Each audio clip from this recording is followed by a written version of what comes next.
We have our first trailer for Resident Evil Welcome to Raccoon City, which is actually dropping in theaters November 24th. It's coming out very soon. So let's go ahead and start with the good from this trailer because there is some good to talk about here.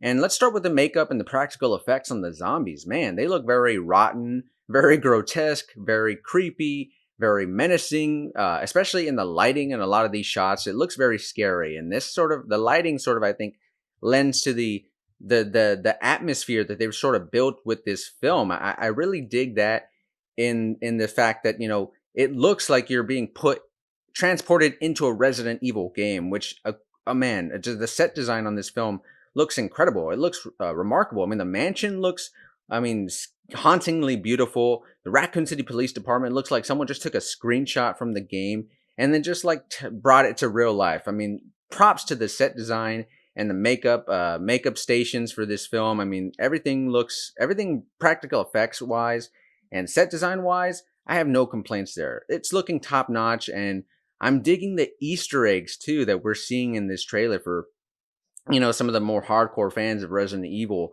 There's certainly a lot of things to be excited for in that regard. It looks like the people who made this film, the people behind it, are fans of Resident Evil and want to do it justice and give fan service to the many hundreds of thousands of people who love this franchise.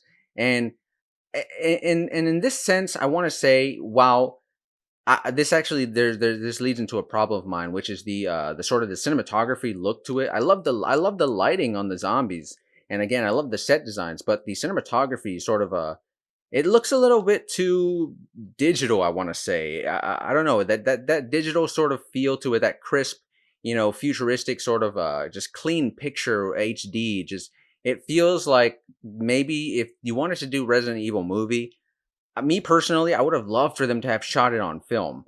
I feel like that would maybe sort of fit better with the sort of atmosphere of Resident Evil, that sort of like world falling apart, sort of post-apocalyptic feel of Raccoon City, right? Um, but that's just me. I guess that just sort of comes down to personal preference. But yeah, there's still a lot of good things here. The action looks really cool. Again, the sort of the scares that we seem to be getting here look pretty enticing to me as a viewer. But now let's sort of go ahead and get into some of the things that I'm not very much looking forward to, or at least are a little alarming to me. Starting with starting with the cast, which is I mean, hey, the only good thing I have to say right now about the cast is that Kaya Scodelario, I believe that's how you pronounce her name, she's playing Claire Redfield. I mean, at least again, this sort of lends back to the creators being the creators of this film being fans of the franchise. It looks I at least like that Claire, true to her character, is the one who wants to bring down Umbrella, and that makes sense. And she looks like she's going to be playing a good Claire Redfield. But that's the only positive I have right now for the cast. I mean, hey, Neil McDonough is going to be playing William Birkin. That'll be cool to see his mutation. I expect to see that in the film. I mean, freaking Brad Vickers is in this, but like Ada Wong's in here too. But I mean, a lot of the other main players, man, like Leon and Chris, are just huge misses to me. And I'm not one of those people who have a problem with someone of a different race or skin color playing a certain character. I'm not one of those people at all. But just, he does not feel like Leon. You got to have that feel to you, right? Like, I'm looking forward to Pedro Pascal playing Joel Miller in The Last of Us HBO series, because it looks like he can capture that feel of Joel. But this guy as Leon, just, I'm not really feeling it. He doesn't feel like Leon to me. Maybe I'll be proven wrong once I see the actual film, but in this trailer and the little bits of piece of action and dialogue we get to see him in, I'm not for it just yet.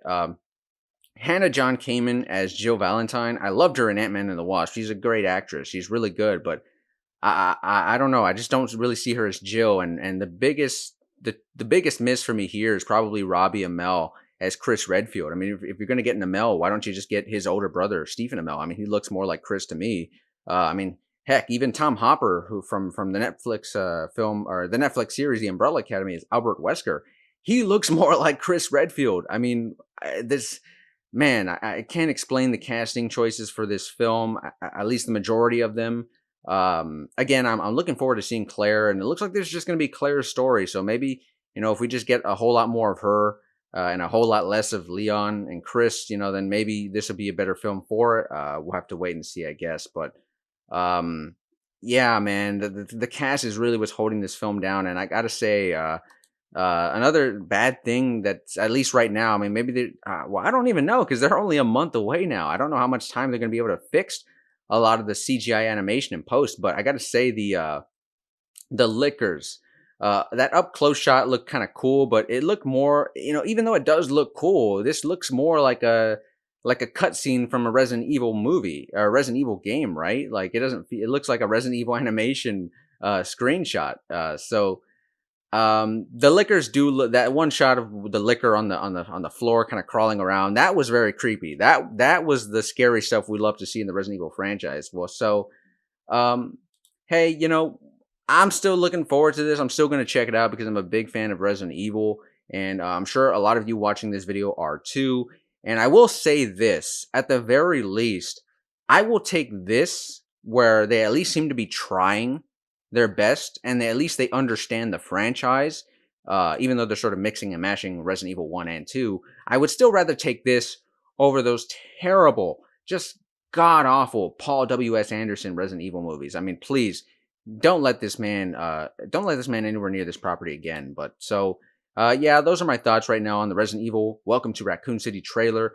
But let me know in the comment section, what are you guys thinking? Are you looking forward to this? I mean, hey, sound off in the comment section below. But if you want to stay up to date on all the latest in the world of movie and TV news and reviews and video essays, well, you're already on the right channel, and consider subscribing because I would love to have you along for the ride. But until next time, this has been Millennium Movies. I will see you all very soon.